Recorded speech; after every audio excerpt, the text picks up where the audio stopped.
Mayroong first turtle ay available. May slight reset dito si Kyle TG para lang mabait. Ang Team Liquid Philippines, pumasok na rin si Sanford dun sa may bandang itaas. Habang si Daddy JP ay napaghamit na rin kaagad ng flicker. Habang si Kyle ay nakuha na yung unang laban.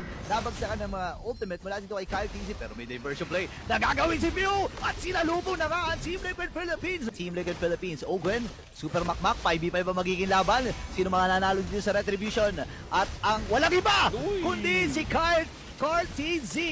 At ngayon si Super Makmak doon sa may bandang likuran. Kyle TZ nagamit na rin yung kanyang ultimate. Pero buhay pa rin. Dalawang miyembro ang tutumba para sa Team Liquid Philippines.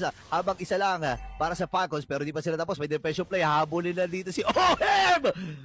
And this time nakadalawa si Super Makmak. Falconson. At by the way, Louie na ano pa rin to. Nerf Louie yun. Oo. O yun, wait lang, pumasok na rin.